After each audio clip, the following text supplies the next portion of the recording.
शरणं शक्तिं व्यासं शुकं गौडपरमहंसं गोविन्दयोगेन्द्रमताशिष्यं शङ्कराचार्यमतास्य पद्मं पावनीं च हस्तामलकं च शिष्यं तन्त्रोटकं वार्तिकपालमन्याम् अस्मद्गुरुं सन्ततमानतोऽस्मि सुश्रुते स्मृते पुराणानां करुणालयं नमामि भगवत्पादं शङ्करं लोकशङ्करं शङ्करं शङ्कराचार्यं केशवं बादरायणं सूत्रभाष्यकृतो वन्दे भगवन्तो पुनः पुनः ईश्वरो गुरुरात्मेति मूर्तिभेदविभागिने योगमद्व्याप्तदेहाय दक्षिणामूर्तये नमः। ॐ यद्विद्याविलासेन भूतभौतिकसृष्टयः तं नौमि परमात्मानं सच्चिदानन्दविग्रहम्।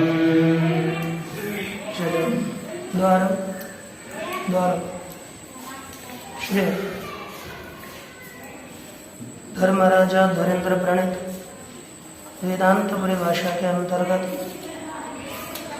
सातवां परिच्छेद विषय परिच्छेद, इस विषय परिच्छेद का हम विचार कर रहे हैं।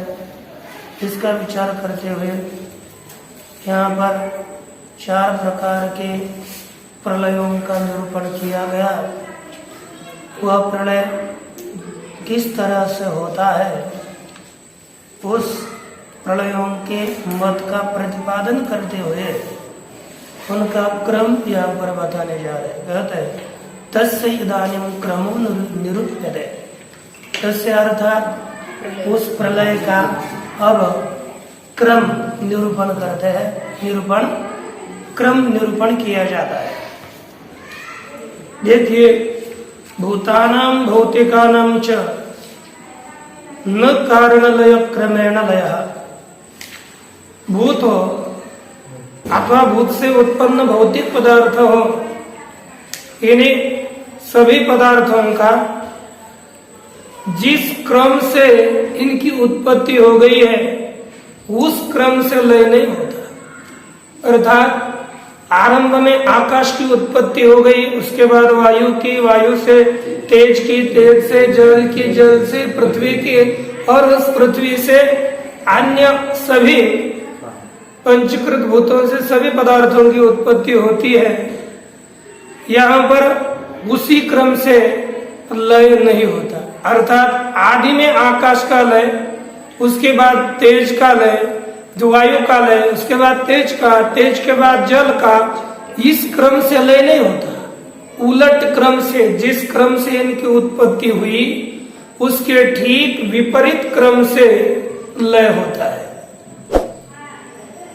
भूतानां भौतिकानां च न कारण लय क्रमेण लय, कारण के लय के क्रम से लय नहीं होता। फिर कारण लय समय कार्याणाम आश्रयांतराभावेन अवस्थानुपपत्ते है।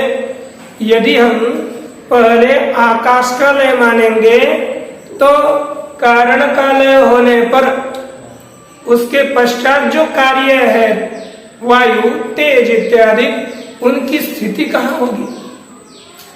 कार्य कारण में स्थित रहता है। कारण का ही यदि लय हो गया तो कार्य की स्थिति न रहने के कारण यहाँ पर कारण लय क्रम से कार्य का लय नहीं बता सकते। कार्याणाम कारण लय समय, जैसे आकाश के लय के समय में कार्याणाम अर्थात वायवादीनाम आश्रयांतराभावेन दूसरे आश्रय का अभाव होने से अवस्थानुपत्ते है, उनकी अवस्थिति यह अनुपन्न है, असिद्ध है, इसलिए इस क्रम से नहीं सकते। फिर इस क्रम से किंतु सृष्टि विपरीत क्रमेण, जैसी सृष्टि है उसके ठीक विपरीत क्रम से इस संसार का लय होता है। कहते आगे तत्त कार्य नाशे तज्जनक अदृष्ट नाशस्यैव प्रयोजकतया उपादान नाशस्य अप्रयोजकत्वात्। एक नियम किया, कहा कि तत्त कार्य नाशे, जैसे जो जो कार्य है तत्त कार्य से पृथ्वी जल का पृथ्वी कार्य है, पृथ्वी रूप कार्य के नाश में, जल रूप कार्य के नाश में, तेज रूप कार्य के नाश में, वायु रूप कार्य के नाश में, अर्थात तत्त जो कार्य है उस तत्त कार्य के नाश में तज्जनक अदृष्ट नाश सैव प्रयोजकतया। जब तेज वैसा जल वैसा ही है, लेकिन तेज पृथ्वी का जो नाश हो रहा है, यह कार्य का नाश होने में उसको उत्पन्न करने वाला, पृथ्वी आदि को उत्पन्न करने वाला जो अदृष्ट है, उस अदृष्ट का नाश ही पृथ्वी के नाश का कारण है। व्यवहार में हम घट और मृत्तिका का देखते हैं। घट के नाश में घट का अदृष्ट कारण है, न कि मृत्तिका का नाश। मृत्तिका बनी रहे तो भी घट का नाश होता है। इस नाश में मृत्तिका का नाश कारण नहीं है, किंतु घट का अदृष्ट यही कारण है। इसलिए कहा कोई भी कार्य हो, उस कार्य के नाश में उस कार्य को उत्पन्न करने वाला अदृष्ट वह नाश ही प्रयोजक है, कारण है। कारण होने से उपादान नाश से अप्रयोजकत्वात्, उपादान का नाश प्रयोजक नहीं है। ये लय रूप निवृत्ति का कथन किया है। अर्थात लय रूप निवृत्ति में अदृष्ट का नाश, पाप पुण्य का नाश यही कारण है, उपादान का नाश कारण नहीं है। अन्यथा नहीं तो न्याय मते महाप्रलय पृथ्वी परमाणुगत रूप प्रसादे रविनाशावत्ते है। नहीं तो न्याय मत में महाप्रलय में पृथ्वीगत जो परमाणु है, जैसे पृथ्वीगत परमाणु, पृथ्वी के परमाणु, उस परमाणु में रहने वाले जो रूप प्रसादे, उनका नाश न होने की आपत्ति आएगी। उनका नाश तो मानता है, परमाणु का तो नाश नहीं होता, कभी नहीं होता, और लेकिन तदगत गुणों का नाश मानते हैं। तो उन गुणों के नाश में अदृष्ट का नाश ही कारण मानना पड़ेगा, नहीं तो यह न्याय मत भी सिद्ध नहीं हो पाएगा। जैसे हम यहाँ पर आए और ऊपर चढ़ गए सीढ़ी से, अरे जिस सीढ़ी से आप ऊपर चढ़े, जिस क्रम से ऊपर से चढ़े, उसी क्रम से नीचे उतरते हो कि विपरीत क्रम से? हाँ, ऐसे उतरते हो, ऊपर चढ़े, हाँ, जिस क्रम से आप ऊपर चढ़े उसी क्रम से नीचे उतरते हो कि विपरीत क्रम से? उसी क्रम से कोई उतर ही नहीं सकता, विपरीत क्रम से उतरना पड़ेगा। चढ़ते समय आप इधर की पहली पैर को पैर दिया था, उतरते समय ऊपर की पहली पैर को पैर देते हो, उल्टा हो गया कि उसी क्रम से हो गया। जाते समय इधर के क्रम से, आते समय ऊपर उल्टे क्रम से आते। इसलिए कभी भी जैसे सोपानारोहण यह नियम होता है, उसी तरह यहाँ पर भी स्थिति है। अब फिर कैसा लय होता है? कहते तथाच पृथिव्याप्सु, पृथ्वी का जल में लय होता है। अपाम तेजसी, जल का तेज में लय होता है। तेजस वायु, तेज का वायु में लय होता है। वायु और आकाश है, वायु का आकाश में, आकाश का जीवाहंकार, आकाश का जीव के जो अहंकार में लय होता है। तस्य हिरण्यगर्भ अहंकार है, उसका हिरण्यगर्भ रूप अहंकार में लय होता है। पुनः हिरण्यगर्भ रूप अहंकार का अविद्या में लय होता है। अविद्या का है ना, इति एवं रूपा प्रलय, इसी क्रम से प्रलय बताया गया। यहाँ पर देख लीजिए, प्रमाण दिया विष्णु पुराण का। तदुक्तम विष्णु पुराणे जगत प्रतिष्ठा देवर से पृथ्वी अपसु प्रलीयते, तेजस्याप प्रलीयन्ते, तेजो वायु वायु प्रलीयते, वायुश्च लीयते तच्चाव्यक्ते प्रलीयते, अव्यक्तम पुरुषे ब्रह्म निष्कले संप्रलीयते। कहा कि हे देवर्षि, जगत प्रतिष्ठा पृथ्वी अपसु प्रलीयते, जगत प्रतिष्ठा अर्थात जगत की प्रतिष्ठा जिसमें होती है, जगत की स्थिति जिसमें है, ऐसी पृथ्वी जल में लीन होती है। तेजसी है ना, आप तेजसी प्रलीयन्ते, जल तेज में लीन होते हैं। तेज वायु, तेज वायु में लीन होता है। वायुश्च लीयते व्योम्नि, और वायु आकाश में लीन होता है। तच्चाव्यक्ते प्रलीयते, और वह आकाश अव्यक्त में लीन होता है। अव्यक्तम पुरुषे ब्रह्मन, और अव्यक्त माया पुरुष में लीन होती है। निष्कले, जो कैसा है, निष्कल अवयव रहित, ऐसा जो परब्रह्म है, उस परब्रह्म में यह अव्यक्त माया लीन हो जाती है। इस तरह से इस संसार के लीन की प्रलय होने की प्रक्रिया है। एवं विध प्रलय कारणत्वम तत्पदार्थस्य ब्रह्मण तटस्थ लक्षण। इस प्रकार प्रलय कारणत्व, जगत प्रलय कारणत्व, यह तत्वमसि इस वाक्य घटक तद पद का अर्थ है प्रलय कारणत्वम। लेकिन कौन सा कहता है, तत्पदार्थ का लक्षण किया। तत्पदार्थ दो है, एक लक्ष्यार्थ होगा और एक वाच्यार्थ होगा। यहाँ पर तत्पदार्थ, यह जो जगत कारणत्व है, ब्रह्म ही है, उसमें हमको लेके जाना है। लेकिन यह उसका स्वरूप लक्षण न हो करके तटस्थ लक्षण है। अर्थात क्या लक्षण है, कभी कभी होता है कदाचित कत्वे सति व्यावर्तकत्व, कभी कभी है, लेकिन अन्य से जो अलग करा देता है उसे तटस्थ लक्षण कहते हैं। ये जो विषय है ना, विषय प्रकरण कंठस्थ होना चाहिए अच्छी तरह से पूरा। पूछ लेते 5 मिनट में बता। ननु शंका की जाती है, ननु वेदांत ब्रह्मणि जगत कारणत्वेन प्रतिपाद्यमाने सति सप्रपंचम ब्रह्म स्यात्, अन्यथा सृष्टिवाक्यानाम अप्रामाण्य प्रत्यरिति चेत्।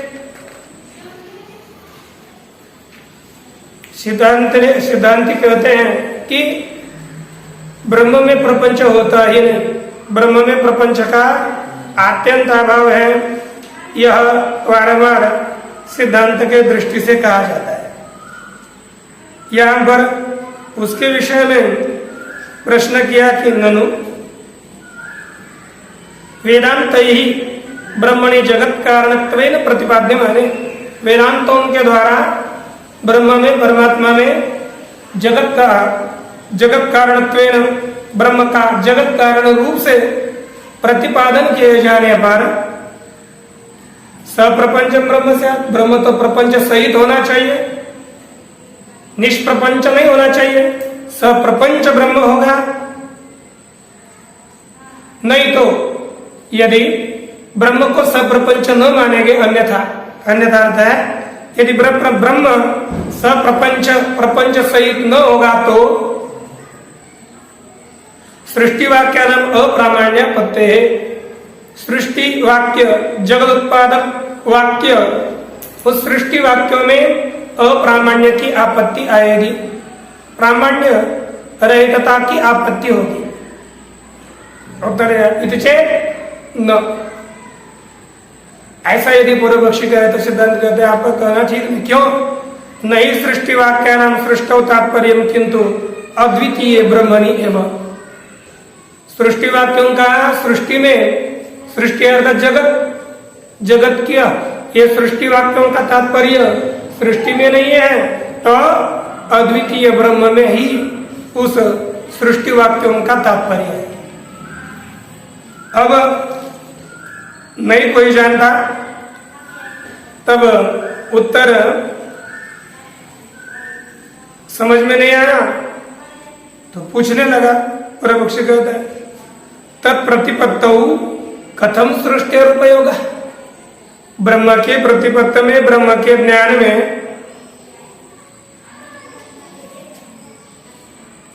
सृष्टि का उपयोग कैसा है? तत्प्रतिपत्तौ, उसके प्रतिपत्ति में, उसके ज्ञान में सृष्टि का उपयोग कैसा है? तो सिद्धांत उत्तर दे इस तरह से उसके ब्रह्म के तत्वज्ञान में इनका उपयोग है। यदि सृष्टि अनुपन्यस्य निषेधो ब्रह्मणि प्रपंचस्य प्रतिपाद्यते तदा ब्रह्मणि निषिद्धस्य प्रपंचस्य वायो प्रतिषिद्धस्य रूपस्य इव ब्रह्मण अन्यत्र अवस्थान शंकायां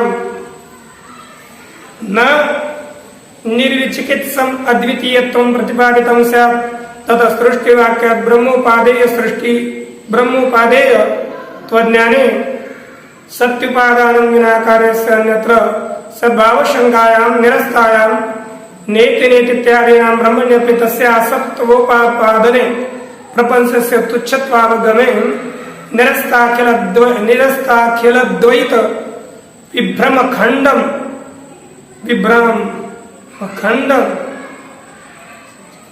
सच्चिदानंद रसम ब्रह्म सिद्ध्यति इति परंपराया सृष्टि वाक्यानाम अद्वितीय ब्रह्मण्येव तात्पर्य।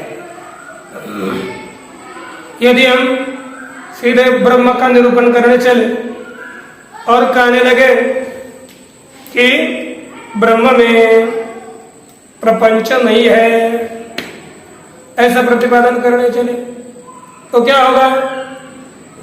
एक उस श्रोता के मन में शंका आएगी कि ब्रह्म में प्रपंच नहीं है, अर्थात कई अन्य जगह पर होगा। जैसे वायु में रूप नहीं है, रूप रहित स्पर्शमान वायु हम लक्षण करते ही है ना, अर्थात वहां पर बताया कि वायु में रूप नहीं है, वायु में रूप नहीं है। ऐसे कहने पर यद्यपि वायु में रूप का अभाव है, लेकिन कहीं ना कहीं वह रूप है, तेजादियों में रूप है,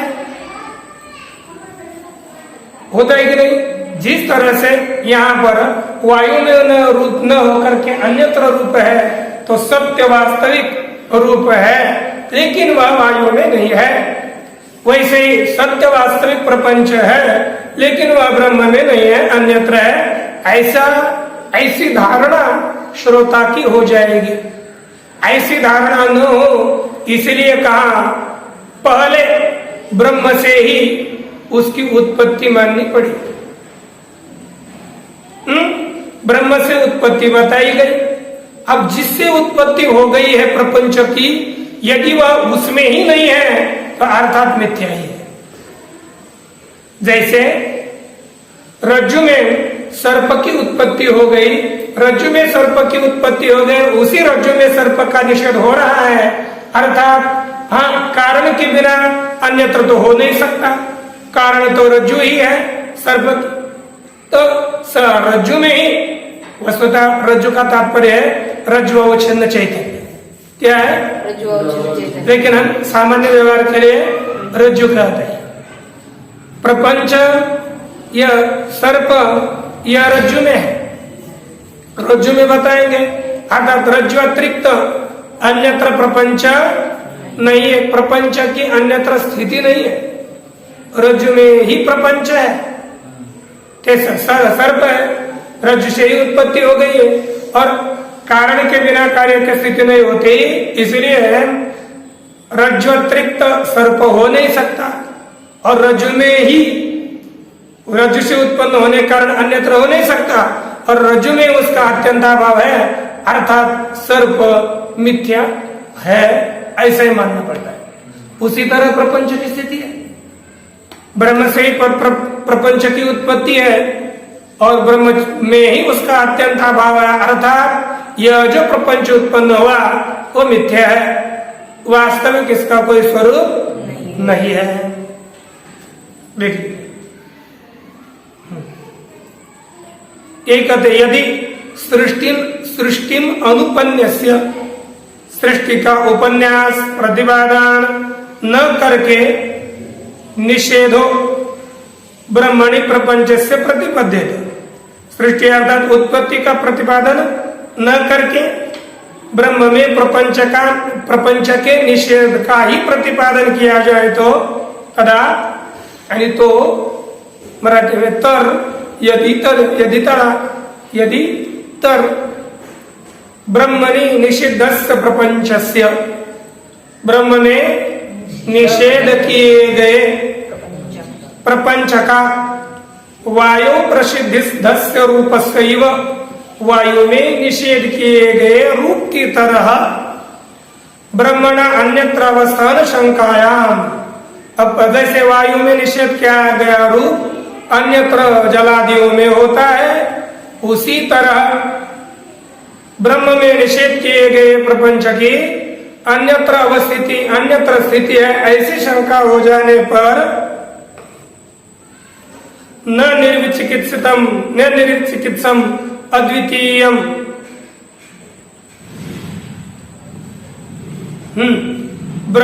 अद्वितीयत्वं प्रतिपादितम से निर्विचिकित्सा अर्थात निशंक, शंका रहित, विचिकित्सा शंका संशय और निर्विचिकित्सा अर्थात शंका का अभाव, शंका रहित,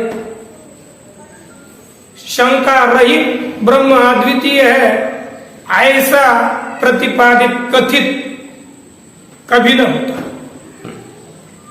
इसलिए तथा सृष्टि वाक्य, उस कारण से सृष्टि वाक्य से ब्रह्मोपादेयत्व ज्ञाने सति, ब्रह्म उपादेय है अर्थात ब्रह्म उपादान है और प्रपंच ब्रह्म का उपादेय है, ऐसा ज्ञान होने पर उपादान बिना कार्य से अन्यत्र सद्भाव शंकायाम निरस्तायाम, उपादान के बिना अर्थात उपादान के बिना अन्यत्र कार्य की अन्यत्र सद्भाव शंका, अस्तित्व शंका की निवृत्ति हो जाती है।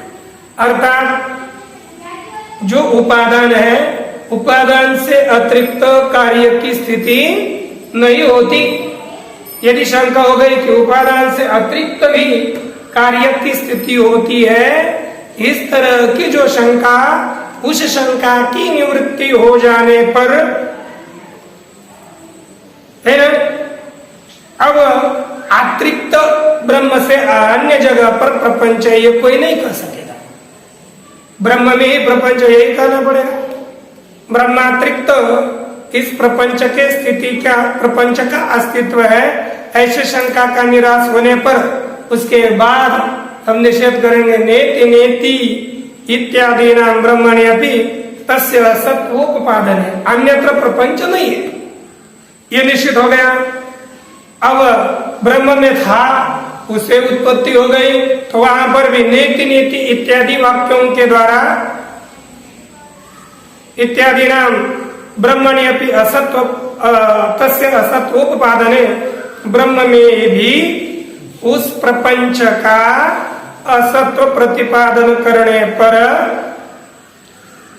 प्रपंच तुच्छत्वावगमे,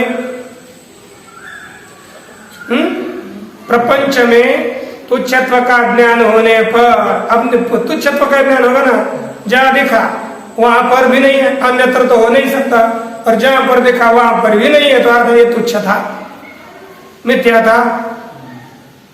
ऐसा ज्ञान होने पर निरस्ता अखिल द्वैत विभ्रम खंडम,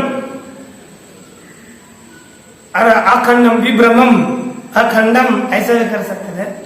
निरस्ता अखिल द्वैत विभ्रमम, निवृत्त हो चुका है संपूर्ण द्वैत भ्रम, जिसमें ऐसा अखंड सच्चिदानंद रस, अखंड है ना, व्यापक परिच्छेद, जो त्रिविध परिच्छेद है, उस त्रिविध परिच्छेद से रहित सचित आनंदिक रस, सत स्वरूप, चित स्वरूप, आनंद के स्वरूप एक ही ब्रह्म सिद्ध्यति इति परंपराया, अखंडाद्वैत ब्रह्म ही सिद्ध होता है इति परंपराया, इस परंपरा से सृष्टि वाक्यानाम अपि अद्वितीय ब्रह्मणि एव तात्पर्यम्, सृष्टि वाक्यों का भी अद्वितीय ब्रह्म में ही तात्पर्य है। उपासना प्रकरण पठित सगुण ब्रह्म वाक्यानाम च उपासना विद्यपेक्षित गुरुण गुणारोप मात्र परत्वम न गुण परत्वम। अब ये सिद्ध हो गया। उसके बाद यह कहते हैं सभी जो सृष्टि वाक्य है उस सृष्टि वाक्यों का तात्पर्य अद्वितीय ब्रह्म के प्रतिपादन में ही है, सृष्टि के प्रतिपादन में नहीं है, यह प्रतिपादन किया। अब एक शंका होने लगी कि महाराज सृष्टि वाक्यों का अद्वितीय ब्रह्म बोधन करने में तात्पर्य है, यह आपने कहा, लेकिन यह सिद्ध नहीं होता। ये नीचे टीका में ननु एवं सृष्टि वाक्यानाम अद्वितीय ब्रह्म बोधकत्वेपि निर्विचिकित्सम अद्वितीयत्वं न सिद्ध्यति। निर्विचिकित संशय रहित अद्वितीय ब्रह्म है, इसकी सिद्धि नहीं होती। क्यों? कहते यह एषो अंतरादित्य हिरण्मय पुरुष इत्यादि वाक्यार्थ सगुण ब्रह्म प्रतिपादनात् इति आशंक्या। क्योंकि कहते हैं एषो अंतरादित्य हिरण्मय पुरुष, यह आदि के अंदर जो सुवर्णमय पुरुष है इत्यादि जो वाक्य है, उन वाक्यों के द्वारा सगुण ब्रह्म का प्रतिपादन किया गया है। सगुण परमात्मा के प्रतिपादन करने से अद्वितीय ब्रह्म नहीं हो गया, एक सगुण हो गया और आपका निर्गुण तो ही है, लेकिन एक उपासक हो गया, उपास्य हो गया। इस तरह से भेद की ही प्रतीति होती है, लेकिन निर्विचिकित संशय रहित अद्वितीय ब्रह्म का ज्ञान नहीं हो पाएगा। का उपासना प्रकरण पठित सगुण ब्रह्म वाक्यानाम, उपासना प्रकरण में वेद में ऐसे 3 कांड बताए जाते हैं, कर्म कांड, उपासना कांड और ज्ञान कांड। ज्ञान कांड अंतर्गत वेदांत अंतर्गत जो सृष्टि वाक्य है उनका तात्पर्य अद्वितीय ब्रह्म के प्रतिपादन में है, ये आपने प्रतिपादन किया।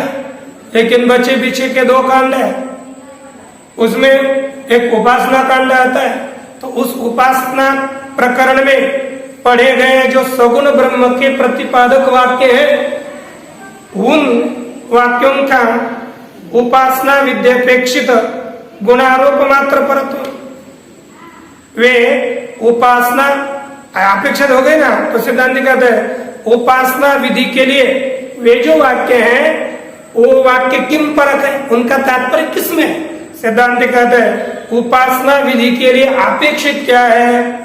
गुण।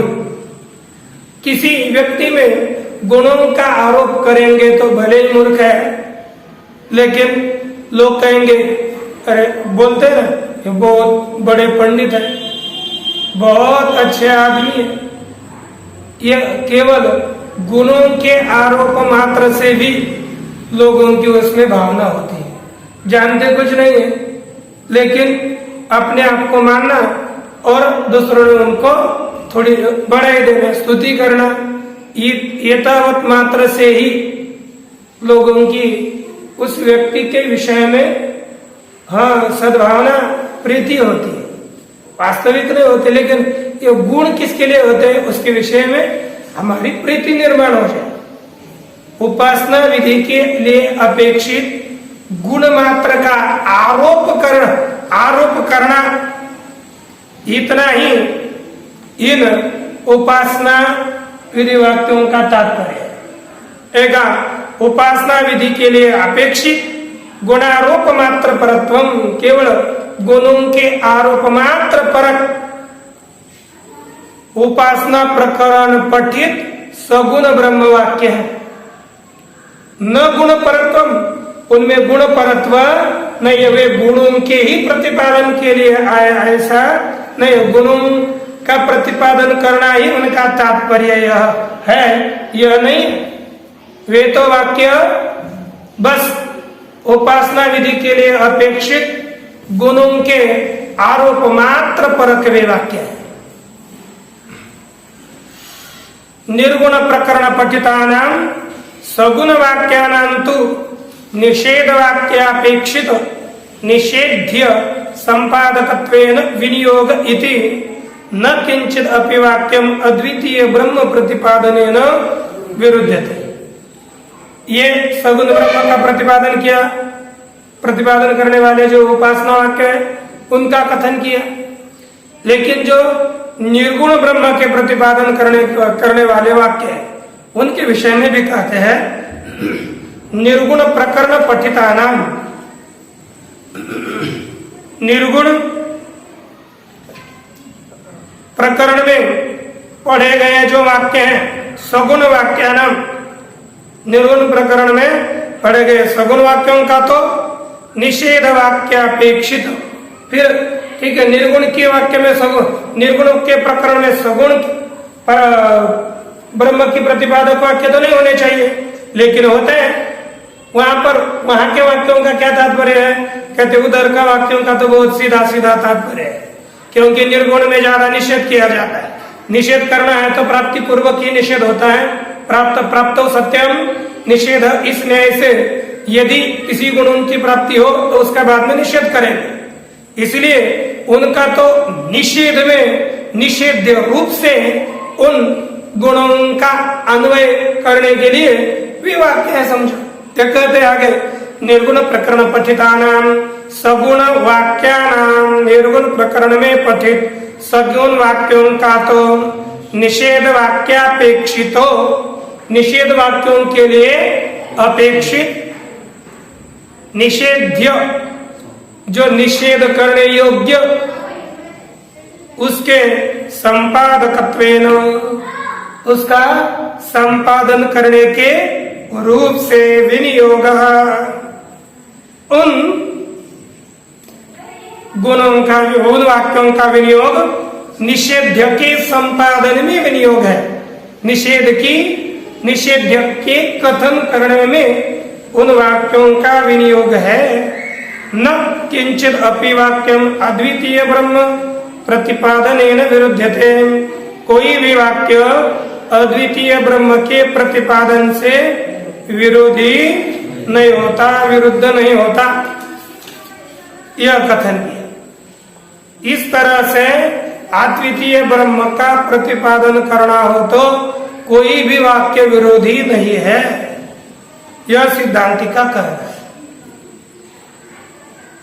इसके विषय में पुनः एक टीका में शंका की गणनु, किम तद लक्ष्यम यस्तीदम लक्षणम उच्यते, लक्षण द्वयम उच्यते, वह लक्ष्य क्या चीज है जिसके यह दो लक्षण बताए गए, एक स्वरूप लक्षण और अपर तटस्थ लक्षण, जिसके दोनों भी लक्षण बताए गए, वे लक्ष्य क्या है? तो कहते तद एवं स्वरूप तटस्थ लक्षण लक्षितम तत्पदवाच्यम ईश्वर चैतन्यम माया प्रतिबिंबितम इति केचित। ईश्वर तत्पद का वाच्यार्थ क्या है, तत्पद का लक्ष्यार्थ क्या है, ये पहले समझना पड़ेगा। तदेवं वह इस प्रकार स्वरूप तटस्थ लक्षण लक्षितम, दो लक्षणों से लक्षित, स्वरूप लक्षण से लक्षित और तटस्थ लक्षण से लक्षित, तत्पद वाच्यम, तत्पद का वाच्य ईश्वर चैतन्य। कौन है वह? उसका स्वरूप क्या है? कहते माया प्रतिबिंबितम, माया में प्रतिबिंबित हुआ ईश्वर चैतन्य, वही तत्पद का है ना, तत्पद तत्पद का वाच्य है और वही स्वरूप और तटस्थ लक्षण से लक्षित है। उनका तात्पर्य क्या है? कहते तेषाम आशय, उनका आशय जीव परमेश्वर साधारणम चैतन्य मात्रम बिंबम, ये बिंब बिंब प्रतिबिंब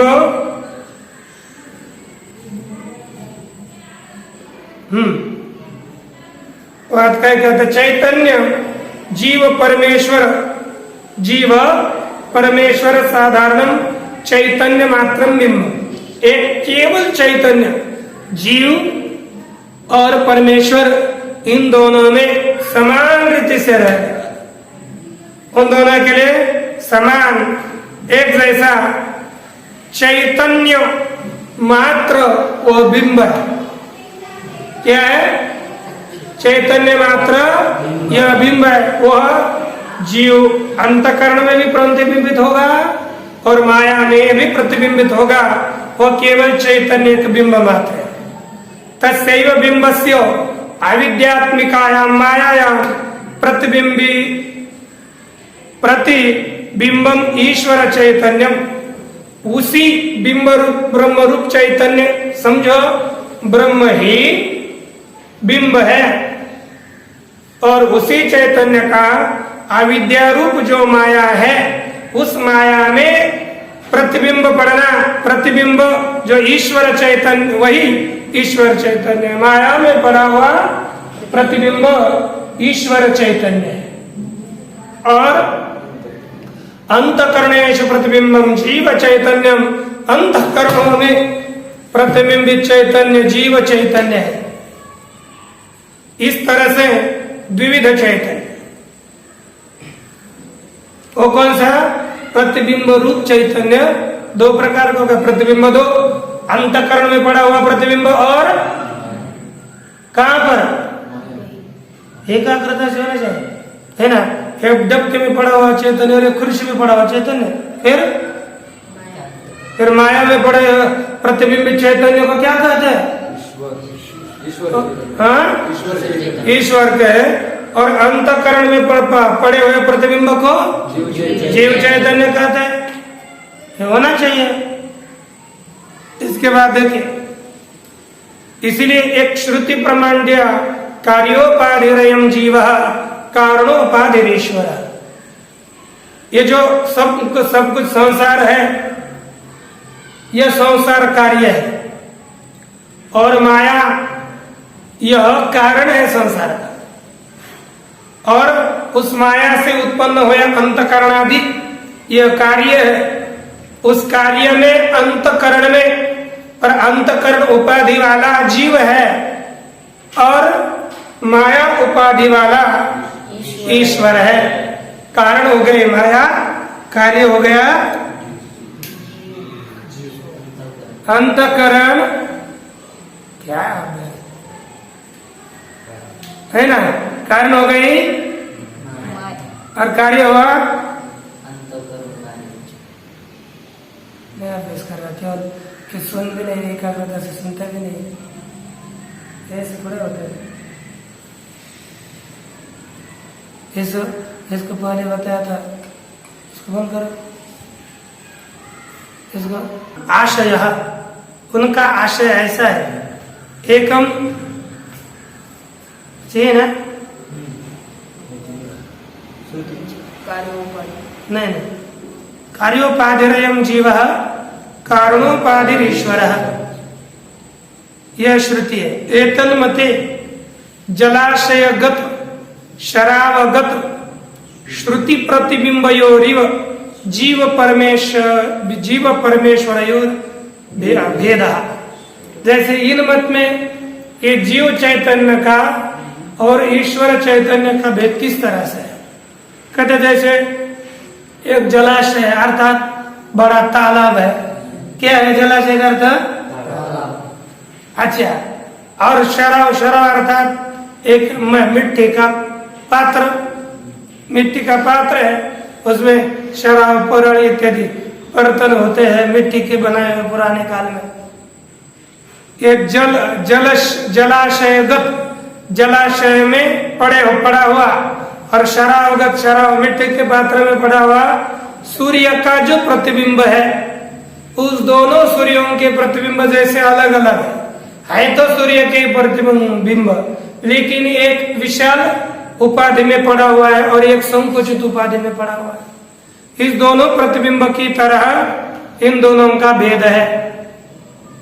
अविद्यात्मक उपाधे व्यापकतया तद उपाधिकस्य ईश्वरस्यापि व्यापकत्वम्। क्योंकि अविद्या है ना, अविद्या उपाधि व्यापक होने से तद उपाधिक, उस अविद्या उपाधि है ना, अविद्या उपाधि जो ईश्वर है वह भी व्यापक है। अंतकरण से परिच्छिन्नतया, अंतकरण परिच्छिन्न होने से तद उपाधिकस्य अपि परिचिन्नत्वम्। अविद्या अंतकरण उपाधिक, अंतकरण उपाधि वाला जो जीव है वह जीव भी परिचिन्न है। एतन्मते अविद्याकृत दोषा जीवे इव परमेश्वरपि स्युः। इन मत में अविद्याकृत जो दोष होते हैं वे जैसे जीव में होंगे उसी तरह परमेश्वर में भी होंगे। उपाधे प्रतिबिंब पक्षपातित्वात्, क्योंकि उपाधि प्रतिबिंब का पक्षपात लेती है, बिंब का नहीं। उपाधि अपने दोष प्रतिबिंब में डालती है, बिंब में नहीं। इसलिए उपाधि प्रतिबिंब की पक्षपात की होने से अति